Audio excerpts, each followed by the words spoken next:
Pennsylvania's death row holds some of the most violent criminals in the state's history.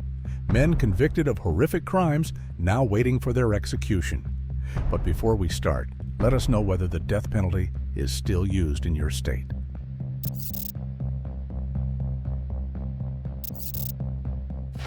George Banks. September 25, 1982. The quiet of Wilkes-Barre, Pennsylvania was shattered when George, armed with an AR-15, went on a killing spree that left 13 people dead, including 5 of his own children, 3 former girlfriends, and several innocent bystanders. George, a former prison guard and ex-convict, believed he was saving his children from a corrupt world. When police finally found him, George had locked himself in a house, leading to a tense standoff. He eventually surrendered, but his trial would be one of the most shocking in Pennsylvania history. A jury convicted him on multiple counts of first-degree murder, and in 1983 he was sentenced to death. Over the years, his lawyers have argued that George suffers from severe mental illness, preventing his execution. Now 82 years old, George has spent more than 4 decades on death row. His case is currently not under active appeal, and no execution date has been scheduled. But if you thought this case was shocking, the next one is even more disturbing. Raghunandan Yandamuri. In October 2012, 26-year-old Raghunandan was drowning in gambling debt after losing at least $15,000 at a casino. Desperate for money, he came up with a plan to kidnap 10-month-old Sanvi Vena for ransom, believing her parents had $50,000 to pay. Raghunandan lived in the same apartment complex as the family and had even attended the mother's birthday party. On the day of the crime, he broke into their apartment, thinking he could take the baby easily. But Sanvi's grandmother, 61-year-old Satyavati Vena, was home and tried to protect her granddaughter. Raghunandan panicked and stabbed her to death. He then took the baby and fled. Tragically, baby Sanvi died shortly after. When police caught him, he first confessed, but later said he was forced to. The evidence against him was strong, including his own videotaped confession. The jury found him guilty of 2 counts of first-degree murder, and in 2014, he was sentenced to death. 38-year-old Raghunandan Yandamuri has spent over a decade on Pennsylvania's death row. His case remains under appeal, and no execution date has been scheduled. Michael Ballard. Michael had already served time for murder when he struck again in 2010. This time, in a crime so brutal it sent shockwaves through Pennsylvania. Michael was enraged when his ex-girlfriend Denise Murhai ended their relationship. She had moved on with another man while he was locked up for failing to complete court-ordered anger management therapy. That day, he went to her home in Northampton, Pennsylvania, and attacked her, stabbing her 45 times. Her father, grandfather, and a neighbor who tried to help were also murdered in the rampage. The victims suffered a total of 88 stab wounds. Michael fled the scene covered in blood, but crashed his car and was quickly captured. His confession left no doubt about his guilt, and prosecutors wasted no time seeking the death penalty. In 2011, Michael pleaded guilty to 4 counts of first-degree murder, and the jury sentenced him to death. His legal team has since argued that his violent past and mental health issues should have been considered, but the courts have upheld his sentence. In 2015, Michael gave up his right to more appeals, bringing him closer to execution. Now 41 years old, Michael has spent nearly 13 years on death row. No execution date has been scheduled. Harvey Miguel Robinson. In the early 1990s, a serial killer was hunting women in Allentown, Pennsylvania. At just 17 years old, he was already a violent predator. Harvey raped and murdered 3 women: Joan Berghardt, a 29-year-old nurse's aide, Charlotte Schmoyer, a 15-year-old newspaper carrier, and Jessica Fortney, a 47-year-old grandmother. His attacks were savage, with his victims brutally beaten and strangled. Harvey's downfall came when he targeted a woman who survived. She fought him off, and DNA evidence led police straight to him. In 1994, a jury convicted him of multiple counts of first-degree murder, and he was sentenced to death. He remains one of the youngest serial killers in U.S. history. In April 2024, a federal court rejected his final appeal, keeping his death sentence in place. Now 49 years old, Harvey has spent more than 30 years on death row. What do you think? Should the death penalty still be used, or is life in prison enough? John Eichinger. John's crime started with obsession. In 1999, he went to Jennifer Still's home to confess his feelings for her. But when Jennifer rejected him, he snapped. He pulled out a knife he had hidden and brutally stabbed her multiple times, ultimately inflicting a fatal neck injury. Jennifer's lifeless body was discovered later that day, but the case went cold due to a lack of leads. For 5 years, John kept the bloodied knife, gloves, and clothing as twisted souvenirs. Every Halloween, he would take out the knife, wear a Scream Ghostface mask, and go trick-or-treating. Then, in 2005, he killed again. This time, his victims were Heather Greaves, her sister Lisa, and Heather's 3-year-old daughter Avery. John went to their house under the disguise of delivering flowers for her upcoming birthday. But he brought more than flowers. He brought the same knife. Again, he confessed his feelings. Again, he was rejected. Again, he attacked in a similar way. And that was not it. After stabbing Heather, he murdered Lisa and Avery to eliminate witnesses. But the police quickly connected him to the crimes, and he confessed. John was sentenced to death later that year. Now, 52 years old, he has spent nearly 20 years on death row. His case remains under appeal, and no execution date has been set. Robert Diamond. In August 2008, Robert, a former forklift operator at a publishing company in Bucks County, Pennsylvania, was terminated from his job. Believing he was the victim of racially motivated harassment, he sought revenge. On August 1, 2008, he returned to his former workplace armed with a firearm. He fatally shot 2 employees, Reginald Woodson, who was black, and Angel Guadalupe, who was Latino. Robert was quickly arrested and charged with 2 counts of first-degree murder. During his trial, the prosecution argued that his actions were premeditated and driven by racial animosity. The defense, however, claimed that Robert suffered from mental health issues, including paranoia and delusions. In 2009, Robert was convicted and sentenced to death. Now, Robert Diamond has spent over 15 years on Pennsylvania's death row. His case remains under appeal, and no execution date has been scheduled. Melvin Knight and Ricky Smyrns. In 2010, Ricky, Melvin, and 4 others took part in the brutal murder of 30-year-old Jennifer Doherty, a woman with an intellectual disability. They tricked Jennifer into coming to Ricky Smyrns' apartment by pretending to be her friends. Over several days, Jennifer endured unimaginable torture. The group, led by Ricky, subjected her to physical abuse, humiliation, and forced consumption of vile substances. The torment ended on February 11, 2010, when Melvin, under pressure from Ricky, stabbed Jennifer multiple times. The group then concealed her body in a garbage can, discarding it in a school parking lot. Melvin and Ricky were arrested and in 2012 pleaded guilty to first-degree murder. A jury subsequently sentenced both of them to death. Now 35 and 38 years old, Melvin and Ricky have spent over a decade on death row. Their cases remain under appeal, with the defense citing factors such as troubled upbringing and mental health challenges. No execution date has been set. Alfonso Sanchez. In October 2007, 23-year-old Alfonso went to an apartment in Warminster Township, Pennsylvania, with 2 friends. They claimed they were there to buy marijuana, but things quickly turned violent. Inside, an argument started over something as small as stepping on someone's shoe. During the fight, Alfonso pulled out a gun and shot one of the men, Mendez Thomas, in the head, killing him. Then he turned the gun on Lisa Diaz, shooting her multiple times, including once in the head. Lisa's sister was also shot in the knee while trying to protect her child, but survived.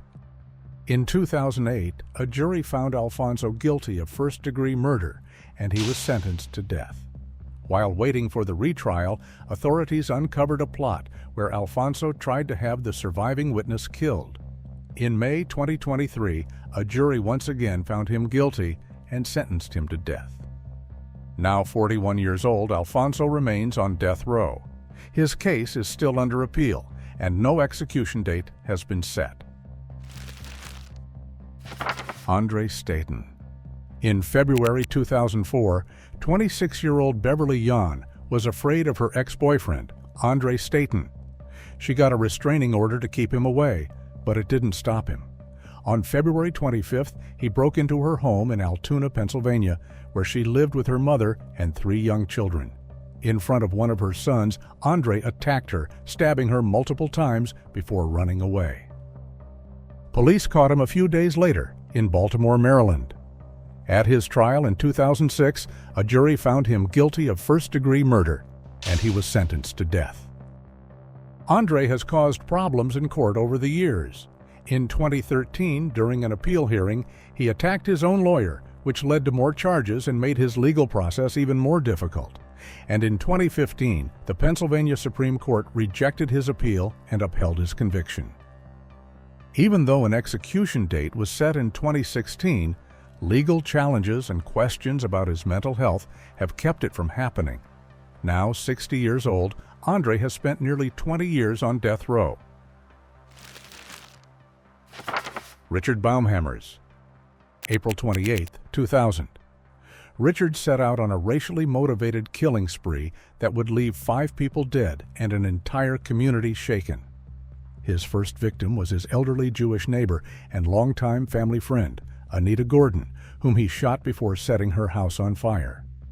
He then drove across Pittsburgh, targeting individuals based on their ethnicity.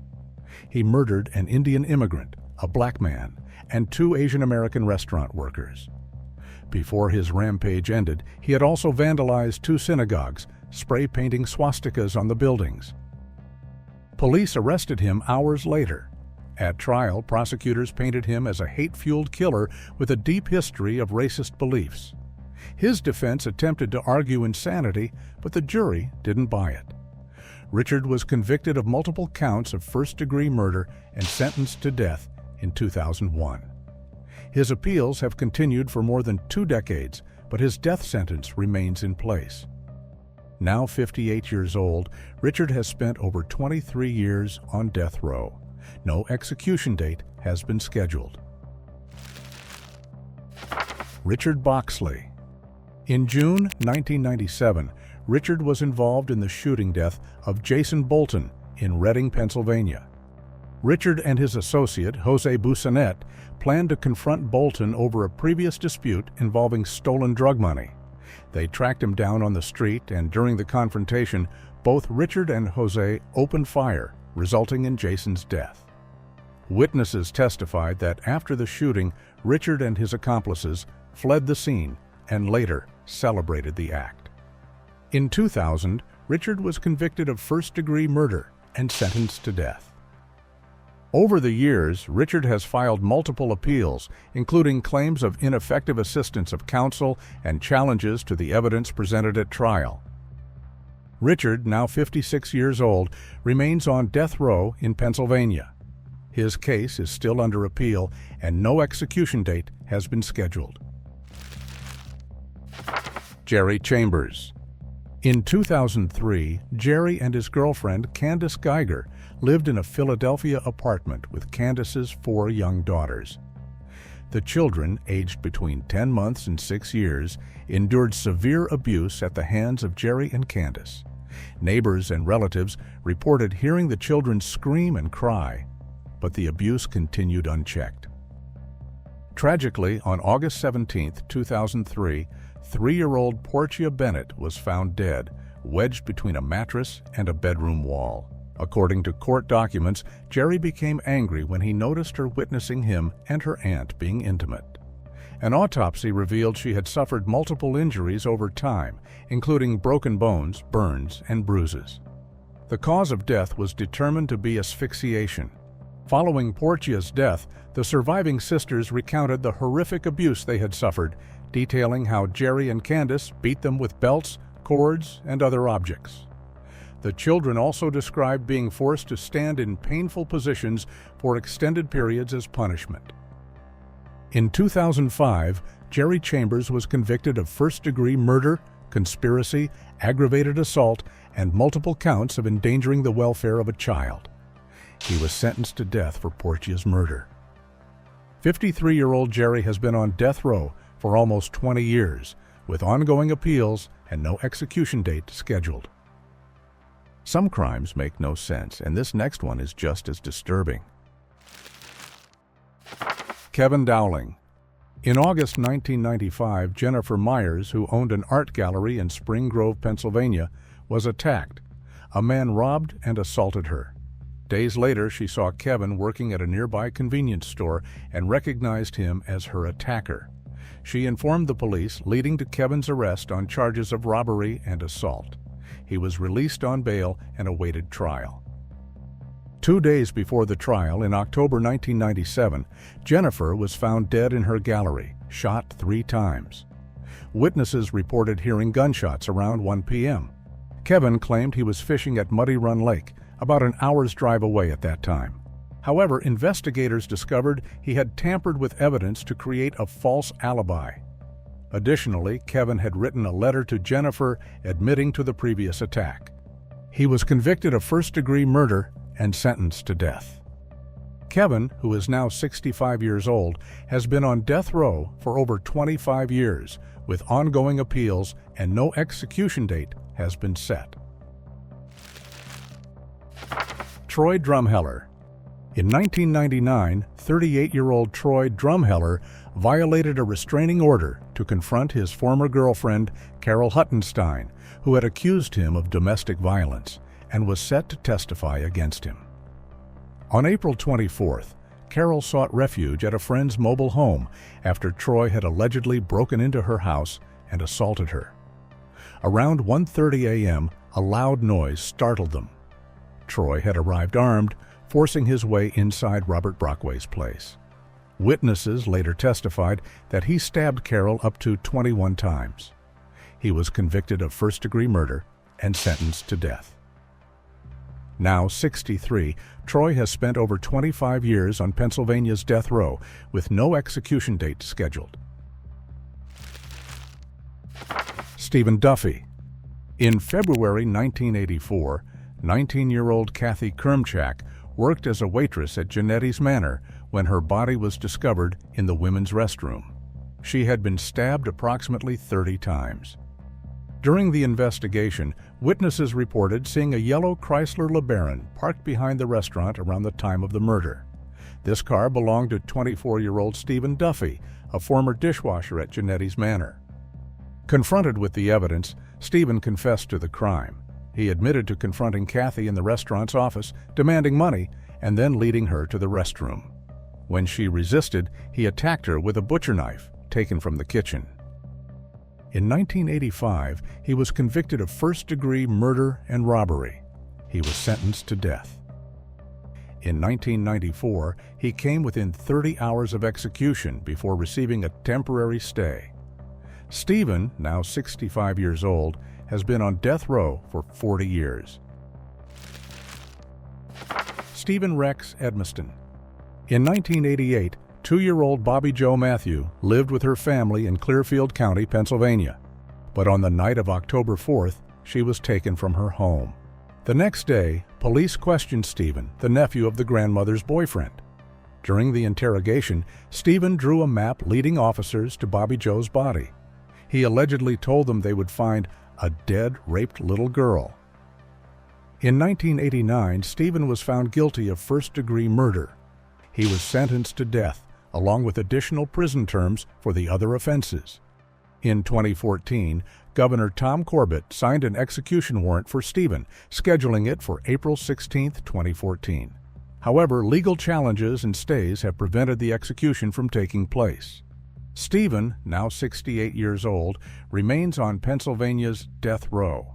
His case continues to undergo legal review, and no execution date has been set. Randy Todd Hogg. In July 1982, Randy and his associates kidnapped Richard Good in Berks County, Pennsylvania. They restrained Richard, transported him to a secluded area, and fatally shot him. Randy and his accomplices then disposed of Richard's body in the Susquehanna River, wrapping it in pieces of carpet and weighing it down with chains and cinder blocks. The motive behind the crime was related to disputes over drug money owed by Richard to Randy and his associates. In February 1986, Randy was found guilty of first-degree murder and kidnapping. He received a death sentence for the murder and an additional 10 to 20 years in prison for the kidnapping charge. As of now, no execution date has been scheduled. He is now 65 years old and has been on death row for almost 4 decades. Herbert Blakeney. In February 2000, Herbert got into a violent argument in Harrisburg, Pennsylvania. He went to the apartment where his estranged wife, Sasha, was staying with her friend, Dwana Swanson, and their children.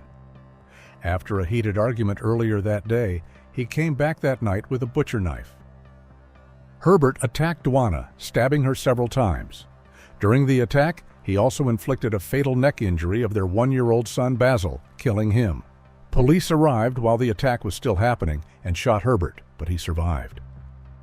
In 2002, a jury found him guilty of first-degree murder for Basil's death and attempted murder for attacking Dwana. He was sentenced to death. Over the years, he has tried to appeal his sentence, arguing against his conviction. In 2018, the Pennsylvania Supreme Court rejected his appeal, keeping his death sentence in place. Now 58 years old, Herbert has spent more than 20 years on Pennsylvania's death row. George Lopez. In 1995, George was convicted of murdering David Bolaski, an architect and landlord from Allentown, Pennsylvania. David had gone to one of his rental properties to collect $700 rent when he was attacked, robbed, and killed. His body was later found in a wooded area, tied up and wrapped in bedsheets. Investigators linked George and 2 other men, Edwin Romero and Miguel Moreno, to the crime. They were arrested and charged with murder. At trial, prosecutors argued that George was directly involved in the robbery and killing. In March 1996, a jury found him guilty of first-degree murder, and he was sentenced to death. Since then, 52-year-old George has spent nearly 30 years on Pennsylvania's death row. He has always insisted he didn't commit the crime and has been fighting his conviction through appeals. No execution date has been scheduled. Anthony Reed. On July 9, 1988, a man called Mark Lisby stole $500 worth of cocaine from the Junior Black Mafia. When Mark admitted he couldn't pay, JBM enforcer Kevin Bowman was furious, and 2 days later, Anthony shot him while walking down the street, killing him instantly. And a few months later, Anthony struck again. On March 7, 1989, a group of kids threw snowballs at passing cars. One hit Anthony's vehicle. He parked his car on the sidewalk and shots were fired. 16-year-old Michael Waters was hit in the back and died instantly. 6 days later, Anthony and Kevin lured Neil Wilkinson and Darrell Woods to an apartment, pretending to collect a debt. And as they climbed the stairs, Kevin opened fire with a shotgun. Anthony followed with his handgun. Neil died on the spot, but Darrell survived and later identified Anthony as the shooter. Anthony was sentenced to death on April 19, 1990 for first-degree murder, conspiracy, and weapons violations.